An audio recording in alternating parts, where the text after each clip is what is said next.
Cette émission est une production de la télévision régionale des Moulins.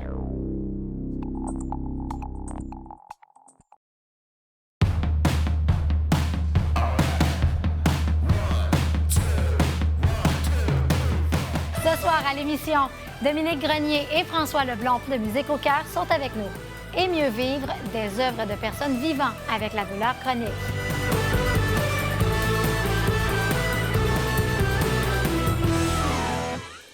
Bonsoir et bienvenue à Les Arts. Aujourd'hui, on accueille Dominique Grenier et François Leblond, qui sont présidents et vice-présidents de Musique au cœur, qu'on appelle communément MOC, un ensemble vocal unique qui mêle le chant, la danse et le théâtre dans les comédies musicales qui sont entièrement originales et créées par MOC. Bonsoir, messieurs. Bonsoir. Bonsoir. Dominique, François, merci d'avoir accepté l'invitation. Je sais que la plupart des gens dans la Naudière connaissent MOC, mais on ne sait pas tout. Puis on aime ça en découvrir davantage sur vous. D'abord, j'aimerais ça que vous nous parliez un peu de votre parcours personnel. Comment ça a commencé pour vous, Musique au cœur? Bien, je vais débuter, si ça ne vous dérange pas. Moi, je suis un passionné dans la vie. Oui. Je joue au hockey 4 fois par semaine. Je travaille 70 heures par semaine.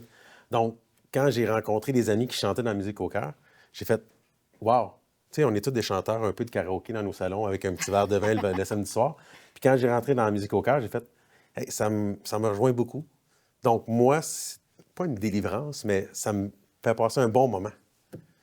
Fait que pour moi, j'adore. C'est génial. C'est plus que votre passe-temps. Oui, c'est un passe-temps qui prend beaucoup de temps, mais qui est délivrant. Excellent. Et vous, François? Bien, moi, de mon côté, ça fait longtemps que je chante. Je chantais, j'étais tout petit, je chantais dans un choral d'église. Puis j'ai fait partie de quelques chorales, mais moi, ce qui m'a vraiment ramené à Musique au cœur et au chant choral, ça a été la participation à une émission de télé qui s'appelait à l'époque Un air de famille. Ah oui! Et après avoir fait ça, là, c'était comme, j'ai goûté l'adrénaline de la scène. Là, c'est Ouais. comme, il faut d'autres choses. Là. Ah, je peux comprendre. Puis là, je me suis retrouvé dans le projet de Musique au cœur, puis j'ai trouvé justement cette passion, cette adrénaline-là. Donc, j'ai embarqué dans le projet, puis ça a été instantané. Normalement, on dit aux choristes qui arrivent à Musique au cœur, la première année, on va y aller mollo, peut-être pas prendre de rôle de théâtre. Moi, ça a été théâtre la première année, les chorégraphies, le chant, go, go, go, go. Alors, là, on parle d'une passion, mais il y a aussi la famille. Ça, je l'entends souvent, des gangs qui font partie de Musique au cœur. Si on pense à Avalanche ou à des chorales, c'est souvent ça qui revient aussi, le sentiment d'appartenance qui est très, très fort entre vous. Oui, parce que tu viens, à tous nous, c'est le mercredi soir, on vient pratiquer, on vient voir des amis parce qu'on se crée de l'amitié. Absolument. C'est, oui, des amitiés de passage, mais des amitiés qui vont rester.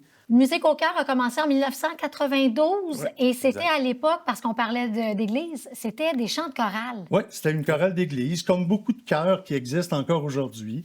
Ça a commencé par un curé qui a approché un chef de chœur, puis qui ont décidé de monter un projet, de là produire un récital, puis l'année d'après 2, puis après ça, là, à un moment donné, on a introduit des éléments théâtraux là-dedans, des petites chorégraphies, des mouvements. Puis là, progressivement, le projet a évolué jusqu'à arriver à ce que c'est aujourd'hui, une expérience, c'est un théâtre musical où on essaie d'intégrer les arts tels qu'ils sont rendus aujourd'hui. Ça, comme nous autres, un élément nouveau qu'on a introduit dans les 2-3 dernières années, ça a été l'ajout de projections vidéo durant les prestations de danse.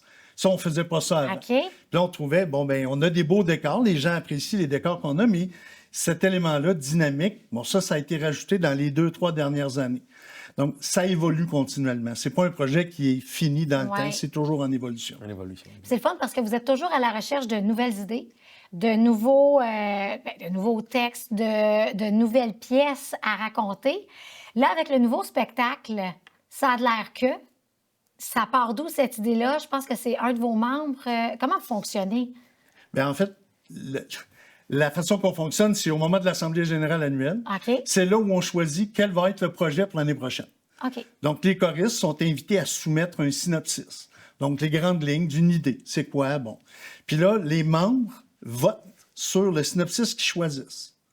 Donc, c'est vraiment... ça fonctionne beaucoup en démocratie. Donc, une fois qu'on a choisi le synopsis, là, le comité théâtre va être formé, encore une fois, à partir des choristes et du scripteur qui va, lui, se mettre à l'ouvrage durant l'été pour écrire les textes de la pièce.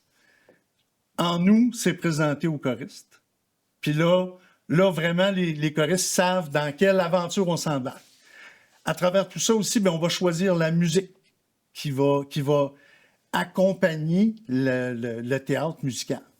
Et la musique, elle est choisie à même le répertoire populaire. Là. Les chansons qu'on chante, vous allez les entendre à la radio. Et c'est ça qui est le fun, parce qu'on se parlait hors entrevue, là, que ça va vraiment dans tous les sens. Dans tous les sens. C'est sûr que vous essayez d'être pas mal 50-50 avec l'anglophone et le franco, mais on peut chanter du Deux Frères. L'an passé, vous avez fait, vous me disiez, les Cowboys fringants. Exact. Ouais. Ça a dû marquer beaucoup là, avec le D7-4. Ça a marqué beaucoup, puis surtout dans le théâtre, quand on le faisait. Ouais. Les gens, avant, c'était des briquets. Tout le monde avait leur flashlight. C'était un moment, pour nous, les choristes, un moment donné, tu fais... c'est rempli. C'est rempli d'émotions. Fait que, on n'est pas professionnel, mais quand on est sur scène, c'est professionnel. On est là. Puis, on parlait des choix de chansons tantôt, mais c'est tous les choristes. Quand on a lu le synopsis au mois d'août, chaque choriste propose des chansons pour qu'ils viennent avec cette idée-là, pour dire, OK, moi, je verrais cette chanson-là. Fait qu'on lance des chansons, une trentaine, quarantaine, cinquantaine de chansons. Puis après ça, comité théâtre, Finiole, tout ça. Il faut vraiment avoir des connaissances élargies, autant au niveau de la culture que du répertoire musical où on peut aller. Tu sais, si je pense à Queen, Lara Fabian, Céline Dion, les Deux Frères, Vincent Vallière, Annie Majormat, je dis n'importe quoi, mais là, à un moment donné, il faut que tu sois capable de dire « Ah oui, là, on parle de tel sujet, cette tune-là, ça pourrait fitter. » Mais c'est exactement ça. Puis ça, c'est un défi. Puis des fois, c'est pas si évident que ça. Ben non, je comprends. De trouver un arrimage juste entre une chanson dont les paroles ont en quelque sorte un lien avec ce qu'on vient de jouer dans le théâtre et avec ce qui va venir après. Donc, tu sais, des fois, le titre peut être bien prometteur, mais les paroles, ça le fait pas. Exact. Donc, des fois, les choristes nous disent « Ah, on devrait chanter cette chanson-là, c'est super le fun. » Oui, mais ça ne s'arrime pas avec la trame du spectacle. OK. Donc, c'est tout un exercice. Puis je vous dis, là, il y a des fois où le lien est évident. Il y a d'autres fois où ça met du temps à trouver la bonne idée. Puis les idées, on les partage. Puis des fois, oui, mais non. Parce qu'il y a aussi le fait que faut que ça se chante à quatre voix. Là. Absolument. Exact. Parce que là, oui, parlons-en du chant. Moi, je suis vraiment, vraiment mauvaise. Je ne chante pas. Mais il y a, j'imagine, ténor, baryton, soprano. On a 4 pupitres. OK. Alto, soprano, qui est généralement des femmes. OK. Ténor, basse, qui est généralement des hommes. Mais on voit beaucoup de femmes qui sont ténors. OK. Dans leur thème de voix. Fait qu'on a 4. C'est sûr que tu peux avoir soprano 1, soprano 2, soprano 3. Ouais. Mais nous, on y va avec le plus, parce qu'on y va avec les choristes aussi. Parce qu'il y a des gens qui peuvent chanter soprano 3 ou soprano 2, mais faut que tu vocalement, il faut que tu l'ailles aussi. Là. OK. Fait que le choix des chansons qu'on parlait tantôt, ça vient aussi avec le type de choriste qu'on a. Oui, tu sais, chanter du Céline Dion, je connais pas beaucoup de gens qui peuvent chanter du Céline Dion dans notre groupe. Même moi, tu sais... Je comprends ça. Chanter du Queen, à un moment donné, oui, tu peux, mais tout dépendant de ton thème. On n'est pas tous des Benson Boone ou des Freddie Mercury. Non, exact. Là, rapidement, parce que le temps va nous manquer, malheureusement, ça a l'air que c'est présenté quand? Puis qu'est-ce qu'on a comme projet d'ici la prochaine année, mettons, pour MOC? Bien, ça a l'air que c'est présenté le 31 mai à la salle Alphonse Desjardins à Repentigny. Est-ce qu'il reste des billets? Il reste toujours des billets, Parfait. des bons billets. On joue 2 fois, le samedi après-midi à 14h et le samedi soir à 19h30. Parfait. Pas à guichet fermé, mais on le souhaite. Ça serait le fun. Puis serait le fun. les liens vont passer en bas de liens vont l'écran passer, aussi exactement. pour tous les réseaux sociaux de Musique au cœur. Puis sinon, qu'est-ce qui s'en vient pour la prochaine année, François? L'année prochaine, c'est une année importante. C'est le 35e anniversaire de Musique au cœur. Musique au cœur, on l'a dit, c'est un projet qui a évolué au fil des années. Puis on aimerait ça vraiment marquer le pas l'an prochain parce que on vit une époque difficile, le financement est difficile, la vision. Tu sais, il y en a tellement d'organismes comme Musique au cœur. On a beau se targuer d'être unique dans ce qu'on fait, tout le monde est unique dans ce qu'il fait. Ouais. Donc, tu sais, être la petite main qui va dépasser sur la scène publique, c'est difficile. Donc, on dit, là, 35 ans, c'est déjà un gros accomplissement. Donc, on veut vraiment marquer le pas l'année prochaine. On veut une production qui va être à la hauteur de 35 ans d'expérience. Et de la passion que les membres Et ont. de la passion des membres. Voilà. Puis on essaie de faire partager cette passion-là. Absolument. Justement, si on veut se joindre à Musique au cœur, exemple, un jeune qui nous écoute puis qui a envie de participer, on vous communique avec vous. Puis je pense que vous me disiez que les auditions ou la façon de procéder, c'est souvent avant l'été, à la fin du spectacle. Exact. Après le spectacle, on commence le recrutement pour l'année suivante, puis jusqu'au mois de septembre. Parfait. Dominique, François, merci tellement d'être passé nous voir à Lézard-la-Naudière. On vous réinvite, ça c'est sûr et certain, parce qu'il y a tellement de choses à dire. Ça va nous faire extrêmement plaisir. Un gros Merci merci. de l'invitation. Et j'invite les gens à aller voir justement les réseaux sociaux, site Internet de Musique au Cœur pour voir ce que vous faites. Et si vous n'êtes pas convaincu, venez voir le spectacle. C'est la meilleure façon d'avoir l'appétit de « j'ai envie d'embarquer dans ce genre de projet-là ». Vous allez voir, c'est magique. Contagieux. C'est addictif.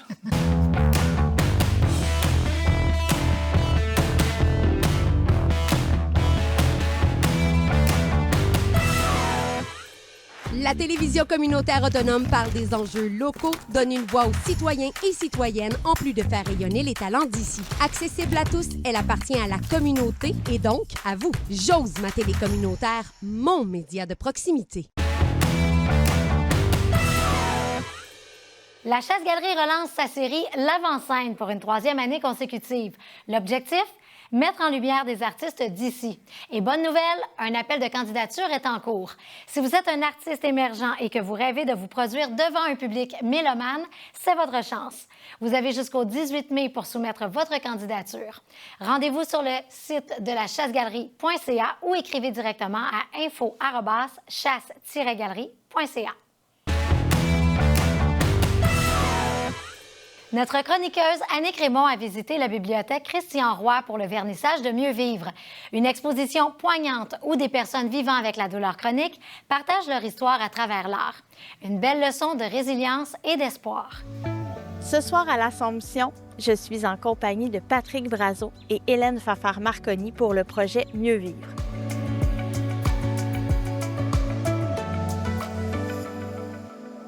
Monsieur Patrick Brazeau, vous êtes l'instigateur du projet Mieux vivre qui est présenté à la bibliothèque Christian Roy. Vous avez décidé de faire ce projet-là pour les autres, pour la douleur chronique, mais ça vient de où cette fibre-là pour vous d'aller vers les autres? J'ai créé ce projet-là, Mieux vivre, pour moi puis les gens qui souffrent de douleur chronique. J'ai vu qu'il n'y avait pas d'activité offerte pour des gens qui étaient isolés par la douleur. Puis je voulais que les gens aillent à une activité, qui retrouvent une estime de soi à travers des ateliers, puis laisser la place aux gens à choisir le médium qu'ils voulaient. Les douleurs, il y a des douleurs qui se voient, il y a des douleurs qui ne se voient pas. On a des gens qui ont de la COVID longue, on a des participants que c'est des traumatismes cervicales, des traumatismes lombaires. Hélène Fafard-Marconi, oui, bonjour. Artiste médiatrice pour le projet Mieux vivre. Comment ça s'est passé, ce beau projet-là? Ça s'est tellement bien passé. Je pense qu'au début, il y a quand même une petite période d'acclimatation, dans le sens que on se connaît pas et puis il faut apprendre à se connaître. Puis, tu sais, on est dans un contexte où les gens nous arrivent avec leurs histoires, puis leur histoire médicale aussi. Puis, mais tranquillement, pas vite, on a commencé à se faire confiance. Mais ça a été tellement une joie, puis ça a été facile, là. Je veux dire, je pense qu'il n'y a pas de doute là-dessus qu'ils m'ont rendu la tâche facile, là, parce qu'ils ont été tellement engagés dans le projet. Mariette Bélanger, une participante au projet Mieux vivre. Vous avez donc participé avec l'écriture de textes. Est-ce que vous avez fait autre chose? Bien, il y a eu les collages. OK, il y a eu un collage, comme le projet topographique, donc qui a été fait à partir d'une photo qui avait été prise de nous. Donc, avec notre profil, il fallait créer des collages. Puis suite à ça, il y a eu un texte qui a été écrit. Il y a eu aussi une participation. On a écrit un conte collectif. Donc, chacun de nous choisissait un animal. Donc, c'est l'histoire de renard. C'est un conte fantastique.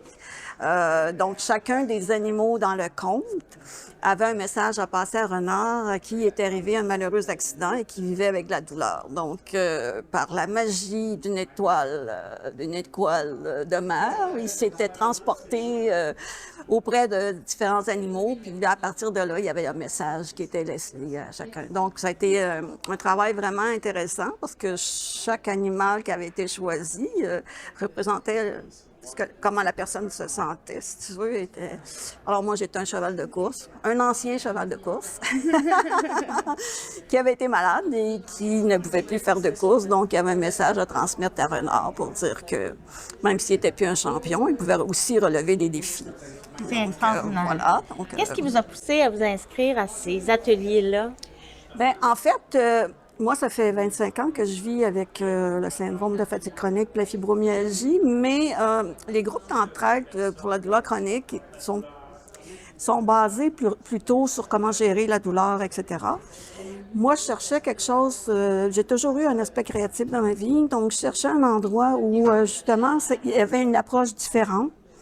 Donc, l'approche par la créativité, ça me correspondait beaucoup. L'approche a été vraiment par le jeu. Le ludique, le plaisir. Donc, on est vraiment allé avec un peu comme si on se retrouvait entre amis. Et puis là, hey, on va se lancer des défis. Chaque semaine, on avait une thématique d'atelier, une idée. Moi, je voulais beaucoup que les gens aillent chercher un mieux-être par une activité ludique, artistique. On est capable d'aller chercher l'intérieur de la personne. Puis le fait que ces personnes-là mettent ça par écrit ou par une œuvre artistique, ça fait, ils se délivrent de quelque chose qui porte en dedans d'eux. J'ai retenu une phrase que vous avez écrite dans votre texte qui est « Je ne suis pas ma douleur ».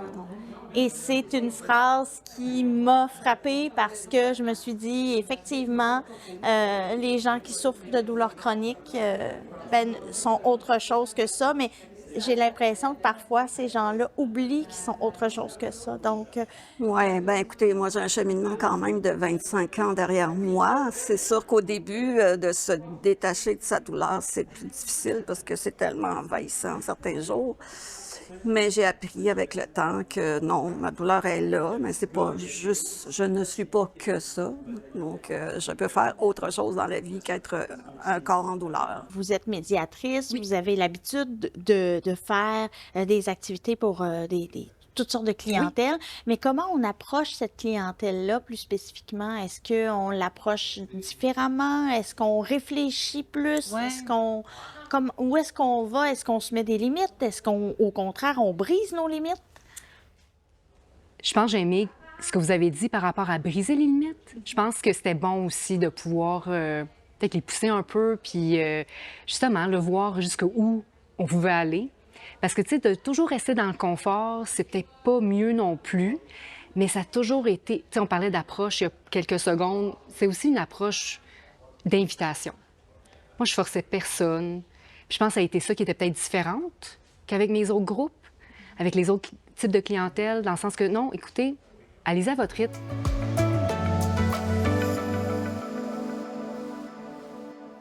Le fait qu'on est tous touchés plus ou moins par la douleur, bien, on peut échanger aussi. Donc, parce qu'on a des ateliers avec coach, puis on a des ateliers libres où on vient à notre rythme faire nos créations. Puis dans ces ateliers libres-là, bien, il y a beaucoup de possibilités d'échange, si tu veux. Donc, voilà, c'est comme ça que... Donc, vous êtes venu chercher une ouverture vers votre créativité, mais en même temps, un soutien, un partage avec d'autres personnes. Oui. Le bien que ça fait, c'est que les personnes, ils redécouvrent des lieux autres que des cliniques ou aller à des rendez-vous médicaux ou de physio. Ça amène les gens dans un lieu qu'ils avaient mis de côté, soit dans leur ancienne vie, puis maintenant, ils redécouvrent un lieu culturel. Vous avez fait des ateliers, oui. Mais ça s'est aussi soldé par tout ce beau projet-là qui est en fait un tout dans tout. Donc, un livre, une exposition. C'était désiré dès le départ ou c'est venu avec le temps? C'était le désir dès le départ. Et puis, je pense que ça a été le moteur, finalement. C'est sûr qu'il fallait être au jour le jour. Tu sais, moi, j'arrivais avec le projet, les petits défis, il y avait le temps de création, mais on avait toujours... Quand je dis « on », c'est Patrick Brazeau, qui est vraiment l'idéateur du projet, l'indicateur, puis il m'a mis dans le coup assez vite. Dans le sens que, tu sais, moi, là, j'ai le projet de livre en tête, j'ai le projet d'exposition en tête. Ça peut faire peur de dire on s'embarque dans ce projet-là qui est une montagne pour des gens qui, parfois, c'est une montagne juste de se faire à dîner. Là. Donc là, comment on déploie ça? Comment on va chercher ces participants-là? Bien, il y a plusieurs d'entre eux qui m'ont dit par après, je savais pas dans quoi je m'embarquais. Mais c'est ça qui m'excitait. Puis je dis, wow, je pense qu'ils avaient juste en eux, dès le départ, de dire, hey, là, je suis rendue là dans mon cheminement. Tu sais, je suis dans l'acceptation, mais c'est pas vrai que je peux plus rien faire. Donc, quand ils ont vu le projet passer dans, je sais pas moi, le journal de la ville de l'Assomption, puis on dit, hey, ça me parle. C'est pas tout le monde là, qui avait déjà, qui se savait des artistes ou qui savait un côté littéraire. Non, pas du tout. C'est vraiment, je pense qu'ils ont eu le guts de le faire. Vous avez jusqu'au 18 mai pour venir voir le projet Mieux vivre à la Bibliothèque Christian Roy de l'Assomption. Un projet incroyable fait par des gens incroyables.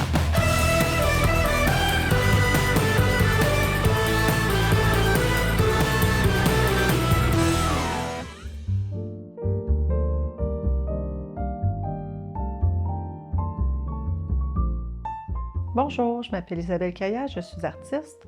Aujourd'hui, on va apprendre à dessiner un paysage avec une perspective. On va commencer par dessiner notre ligne d'horizon. Je vais y aller peut-être un petit peu plus haut que le milieu. Je vais me laisser de l'espace pour venir faire mes montagnes. Fait que je viens faire une ligne plus ou moins droite. Après ça, je vais venir dessiner mes montagnes. Mes montagnes ont l'air de triangles, dans le fond. Je vais y aller un peu comme ça. Pas tous de la même hauteur. Ça fasse plus dynamique. Et je vais en partir de l'autre côté. Comme ça. Je vais venir placer mes petites îles. Je vais en faire une un peu plus grosse parce qu'elle va être plus à l'avant. Et une à l'avant complètement ici. Je vais venir faire mon soleil à l'arrière, comme ça ici. Après ça, je peux venir effacer ma ligne d'horizon qui va être cachée derrière les petites îles. Je vais venir faire du détail dans mes montagnes, montées qui sont de roche.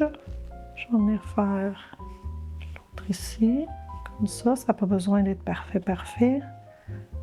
Comme ça. De l'autre côté, je viens faire la même chose. Après, je vais venir redéfinir ma ligne d'horizon. Je sais qu'elle ne bougera pas d'ici. Je vais venir la mettre plus foncée. Là, je vais venir faire des petits sapins sur mes îles. À l'arrière, le plus loin, je vais les faire plus petits. Dans le fond, je fais une ligne, puis je viens juste faire des petites branches comme ça sur chaque arbre. Comme ça ici. Je les fais de différents niveaux, un en arrière, un plus en avant et différentes grandeurs aussi. Lui est un peu croche, il est avec de tomber. Un autre ici. Comme ça. Là, sur cette petite île-là, mes arbres vont être un peu plus gros parce qu'ils sont encore plus à l'avant. Je vais venir faire mes lignes pour faire le tronc. Après ça, je vais venir faire mes petites branches. Puis, c'est de plus petit à plus grand vers le bas. Comme ça ici.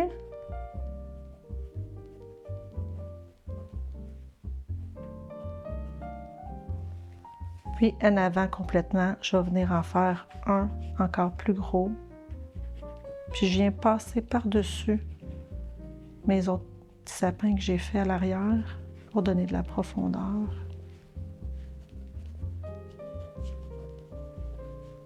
Les branches sont plus grosses. Je peux venir en faire un plus petit ici. Puis comme sur mon dessin, je suis venue faire juste un arbre, juste des branches d'arbres comme ça ici. Je viens faire mes branches.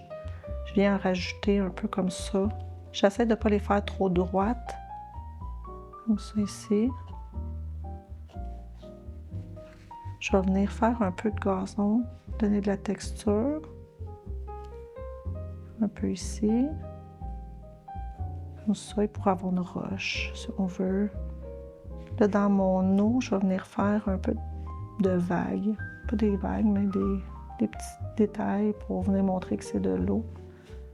Un coup que mon dessin est fait, là, il est pas mal fini, je peux venir mettre un peu d'ombrage à l'arrière de mon soleil pour venir le faire ressortir. Je commence plus foncé ici dans le bas, puis je m'en vais un peu plus pâle en remontant vers le haut.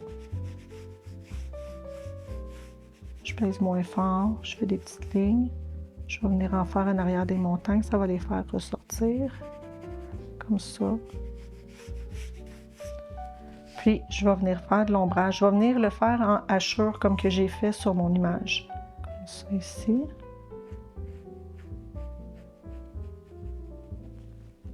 Même chose, comme ça. Je viens faire mon ombrage de ce côté-là parce que mon soleil est ici. De l'autre côté, je vais venir faire mon ombrage de ce côté-ci, comme ça. Comme c'est des hachures, je ne viendrai pas les estomper. Je vais venir estomper le bas de mes petites îles. Je vais venir mettre un peu de crayon comme ça ici. Je vais mettre ma ligne ici un petit peu plus foncée. Je vais venir faire la même chose ici, un petit peu plus foncé comme ça, sur le bord de l'eau. Et sur ma petite île. Ici, je vais venir faire de l'ombrage en arrière des arbres. Comme ça, ici aussi. Puis, je vais venir estomper.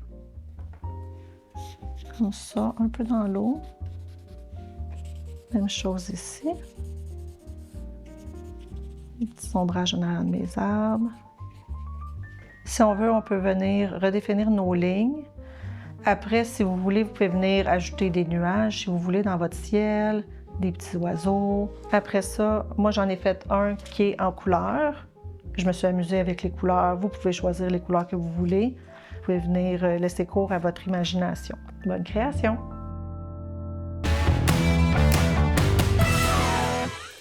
C'est ainsi que se termine l'épisode d'aujourd'hui de Lézard.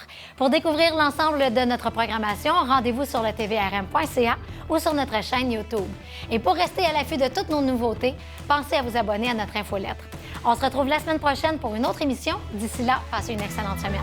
Bye bye!